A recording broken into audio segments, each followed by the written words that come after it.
애교를 또 보여줘야 되는. 지금 윤석열 총장한테도 밀린 것 같은데요. 난 그러면 나가버립니다. 진짜.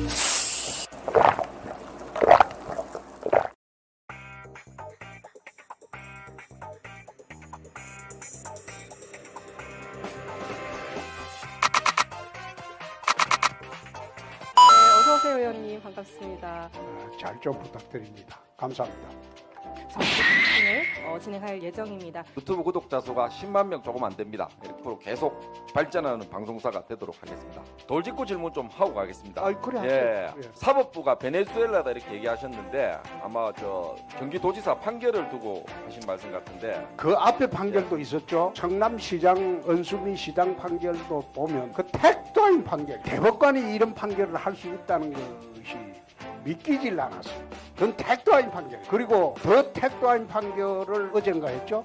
내가 그 판결문 보니까 이게 대법관이 쓴 판결문이지 의심스러운 게 무슨 거짓말에 적극적 거짓말이 있고 소극적 거짓말이 있고, 그리고 소극적 거짓말은 또 거짓말이 아니라는 거야.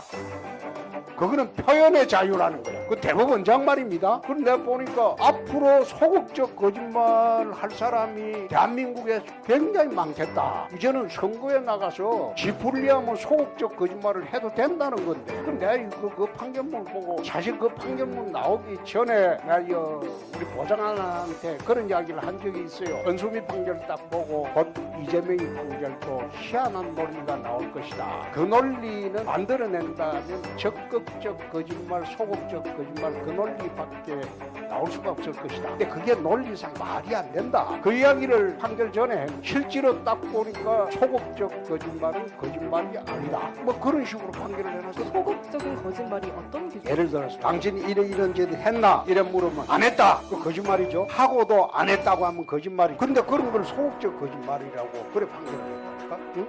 거짓말은 했잖아. 자기가 뭐 이런 짓을 하고도 이런 짓 했나? 이래 물으니까 안 했다. 이래. 그러니까 그런 거짓말을 해도 된다. 적극적으로 내가 그게 아니고 내가 어떻게 해서 그때는 딴짓 했고 막 이래 적극적으로 말을 안 붙여두고 그냥 안 했다. 그거 시침이 뚝 떼면 거짓말이 아니다. TV 토론에서 그렇죠. 예, 좀 말 활용하면 되겠네요. 그러니까 무조건 앞으로 했다. 허위사실 공고로 걸릴 그 후보자가 없을 거예요. 베네수엘라 사법부가 그렇습니까? 베네수엘라 사법부는 대통령이 시키는 대로 하죠. 베네수엘라는 사법부가 옛날에 차베스, 지금 마두로 대통령이 시키는 대로 합니다. 주문하는 대로 판결하는 게 사법부. 무소속 의원으로서 혹시 좋은 점이 있으신지? 그것은 유랑극단도 아니고 지난 선거 때 지지율 낮은 거는 무소속으로 나왔기 때문에 그 뻔한 거 아니에요. 우리 야당하고 내하고 서로 갈라먹어야 되니까. 경상도 사나이 홍준표인데 대구 경북에서 왜 이렇게 불이 안 붙냐? 지금 윤석열 총장한테도 밀린 것 같은데. 그거는 그 때가 돼야 될 겁니다. 예. 근데 윤 총장은 정치인 아니잖아. 우리 의원님도 모래시계 검사입니까? 뼛속까지. 그건 옛날에 옛날에. 하여튼 뭐 의원님한테 또 때가 오지 않겠나 싶습니다. 예. 앞서 말씀을 또 해주셨는데요. 수성구 재개발 문제로 시끄럽습니다. 이 문제에 대해서 잘 알고 계시는지, 그렇다면 해결책은 있으신지? 수성 가번이 불균형 발전을 하고 있죠. 가번 범으로다리를 중심으로 이미 대구 최고의 번화가가 되고 도시가 됐는데, 어른 범으로다리에 한 3분의 1 주택 가격도 안 되는 그런 불균형이 있죠. 지난 선거 때도 그랬고 가번을 같은 수준으로 맞춰야 되지 않나. 그래서 수성을을 제가 약속드린 대로 도시 정비를 깔끔하게 할 것을 다시 한번 약속을 드립니다. 제가 듣기로는 그 의원님 말 한마디에 한 몇천만 원씩 왔다 갔다 한다 하더라고요. 말 한마디가 아니고 많이 올랐대요. 근데 지금 올란 거는 그 정도 올라가지고는 안 되죠. 지금 범으로다리의 아파트 가격보다 수성을의 아파트 지산 범물동은 3분의 1배가 안 돼요. 그래서 제가 이제 아파트 가격이 올라가는 거 이게 좋은 현상은 아니에요. 이 정권에서 아파트 가격을 올리는 것은 이유는 세금을 많이 걷기 위해서입니다. 재산세나 종부세를 많이 걷기 위해서 터무니없이 아파트 가격을 올리는 거예요. 그래서 내가 그 쳐다보면서 참 나쁜 사람들이다. 1가구 1주택 한 주택만 있는 사람들, 그 사람들은 집 팔 것도 아니고 집값 올라본들 그거 좋은 일도 없어요. 세금만 많이 내지. 근데 그런 사람들한테 세금 뜯기 위해서 이런 잘못된 공시지가 정책을 쓰고 종부세라는 게 뭡니까? 종합부동산세입니다. 주택도 있고 땅도 있고 상가도 있고 임야도 있고 뭐 대지도 있고 이런 종합부동산세가 종부세인데 이상하게 이게 집안채 있는 것도 종부세 대상으로 삼아요. 그건 종부세가 아니죠. 단일 부동산인데. 그래서 종부세 같은 거는 폐지해야 돼요.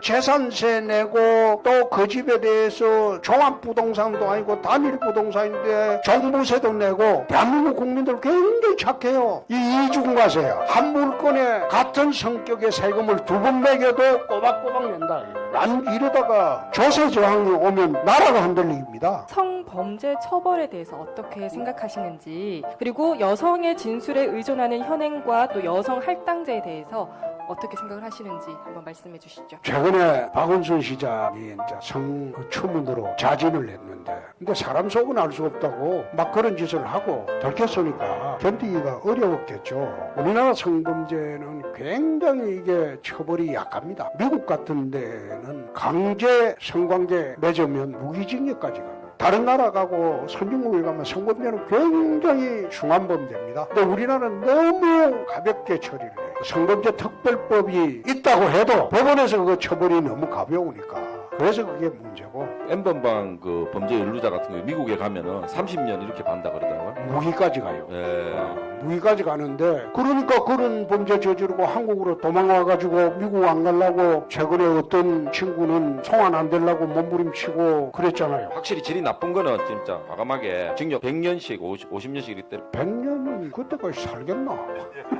하여튼 뭐 진짜 강하게 처벌해야 될 것입니다. 논란의 여지가 있는 것들은 조금 다퉈야 되겠지만은 정말 재질 나쁜 성범죄들은 진짜 10년, 20년, 30년까지 처벌하는 그런 법안. 그건 해야죠. 예. 그건 해야죠. 홍 의원님, 결국에는 통합당에 들어가실 텐데 대선 경선에서 다른 후보들과 품격 있고 멋진 경쟁을 해주실 자신이 있으신지. 그건 나중에 보고 이야기할게. 여가부 폐지에 대해서 이야기를 언급을 해주셨어요. 여기에 대해서 어떻게 생각을 하시는지. 여성가족부가 꼭 있어야 하는지 그거는 의문스럽습니다. 그래서 폐지 여부보다도 저래되면 나중에 남자들은 남성부도 만들어 달라고 할 판일 건데, 그래서 보건복지부의 정부 부처 전체가 나는 저렇게 세분화되어서 운영을 하면 안 된다는 생각이에요. 정부 부처가 통합해서 크게 부처 큰 덩어리로 통합해서 지금은 아마 17개인가 18개인가 그래 돼 있는데, 가능하면 10개 내외로 통합해서 운영하는 게 옳지 않느냐, 난 그런 생각이에요. 공수처 절대 통과 안 되겠죠? 공수처 통과돼 버렸잖아요. 아니 저 이제 처장 후보를 뽑고 있지 않습니까? 지금 뭐 막을 방법은 없고요. 그거는 나는 지난번에도 그런 이야기를 했어요. 이건 잘못된 제도다.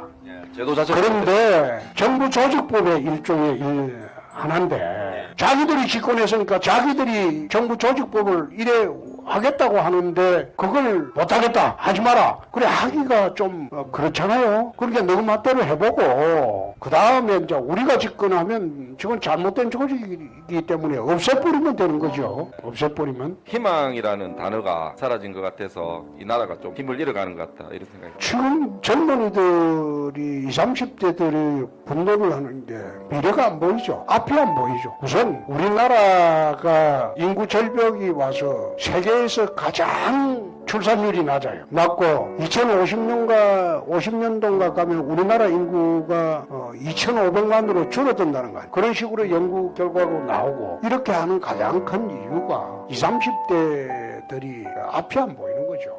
우선 학교 다닐 때 학비 문제도 거리가 휘고, 학자금 받아가지고 졸업해가지고 취직을 해서 학자금을 갚아야 되는데 취직이 안 되고, 그리고 결혼을 하려고 해도 우선 전세값이 저래 폭등해갖고 올라가는데 전세집도 구할 길이 없으니까 결혼을 할 수도 없고, 또 결혼에 성공했다고 하더라도 자식을 낳으려고 하니까 교육비가 우선 걱정이 되고, 맞벌이해서 먹고 살아야 되는데 애를 어떻게 키우냐, 이런 게 전부 앞이 안 보이는 세대가 돼버리니까 나라가 점점 희망 없는 나라가 돼가는. 뭐 또 활기를 찾아야 되지 않겠습니까? 또 이럴 때일수록 잘 버티는 것도 맷집도 중요할 것 같고요.